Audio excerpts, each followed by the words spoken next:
Pay commission গঠন করার পর এই যে দ্রব্যমূল্যের দাম দফায় দফায় বৃদ্ধি পেয়েছে, মিডিয়ার প্রচারের কারণে আজকে পে স্কেল হয়ে যাচ্ছে, কালকে হয়ে যাচ্ছে, এই খবরগুলি হওয়ার কারণে যে দ্রব্যমূল্যের দাম বেড়েছে, এই দায় দায়িত্ব কে নিবে?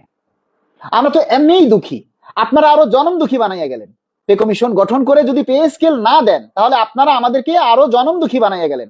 মানে আমরা তো ভিখারি, আমাদেরকে আরো জনম ভিখারি বানাইয়া গেলেন। আপনারা পারবেন না, তা পে কমিশন গঠন করলেন কেন? আপনারা পারবেন না, তাহলে পে কমিশন গঠন করলেন কেন? আপনারা 15% ভাতা দিচ্ছেন, সেটা নিয়েই আমরা সন্তুষ্ট থাকতাম। আপনারা যদি নাই পারেন, 15% ভাতা দিচ্ছেন, বেশ ভালো, আমরা ওইটা নিয়ে সন্তুষ্ট থাকতাম। এখন যদি আপনারা পে কমিশন বাস্তবায়নই করতে না পারেন, পরবর্তী সরকারকে আইসাই যদি বাস্তবায়ন করতে পারে, তাহলে পরবর্তী সরকার তো পে কমিশনও গঠন করতে পারতো না? আপনাদের কাছে প্রশ্ন। আজকে জ্বালানি উপদেষ্টা বলছে, কালকে গভর্নর বলছে, পরশুদিন অমুকে বলছে, তরশুদিন বিভিন্ন ওই অর্থনীতিবিদরা বলছেন। এগুলি কেন? এগুলি কেন আমাদেরকে বলবে? মাননীয় প্রধান উপদেষ্টা, পে কমিশন গঠন করেছেন আপনি, আপনি স্পষ্ট করে বলে দেন যে বাবা আমি পে স্কেল দিতে পারবো না, আমরা মেনে নিব। আর যদি দেওয়ার হয়, তাহলে আপনি ঘোষণা করে দিন 31শে জানুয়ারির মধ্যে যে না, আমি পে স্কেল তোমাদেরকে দিয়ে যাব।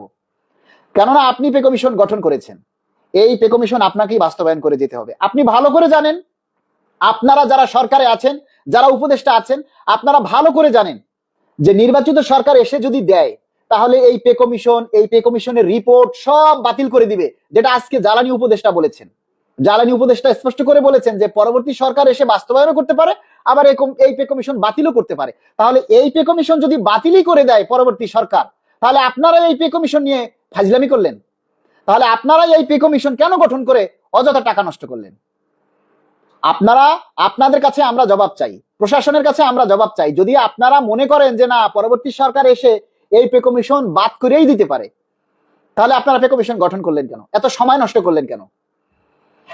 এত সময় আপনারা কেন নষ্ট করলেন? আর এত সময় আমাদেরকে কেন দ্রব্যমূল্যের দাম আপনারা এই কমিটির নামে, পে কমিশনের নামে বৃদ্ধি করলেন?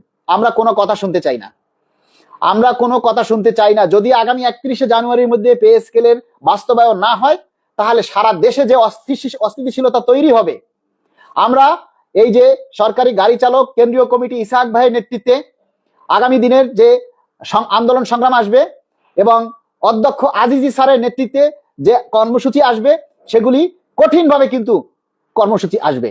তখন কিন্তু আপনারা কিছু বলতে পারবেন না। আমরা চাই সারা বাংলাদেশে সরকারি গাড়ি চালক কেন্দ্রীয় কমিটির আহ্বায়ক ইসাহাক ভাইয়ের নেতৃত্বে, আজিজ স্যারের নেতৃত্বে, এবং সালজার ভাই আছেন তাদের নেতৃত্বে ইনশাল্লাহ, এবং আমাদের বাংলাদেশ সরকারি কর্মচারী কল্যাণ সমিতির মাধ্যমে কঠিন কর্মসূচি আসবে। আপনারা সারা দেশ থেকে আপনারা প্রস্তুতি নিন। ইনশাল্লাহ আমরা এই 30 তারিখের মধ্যে যদি আমাদের পে স্কেলের গেজেট জারি না হয়, তাহলে কঠিন থেকে কঠিনতর কর্মসূচি আসবে।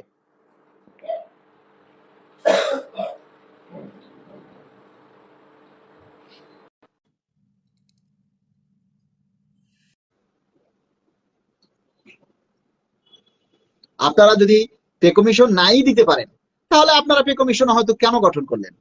এটাই তো আমাদের একটা প্রশ্ন, যে আপনারা যদি দিতেই না পারবেন, তাহলে আপনাদেরকে কমিশন গঠন করতে বললো কে?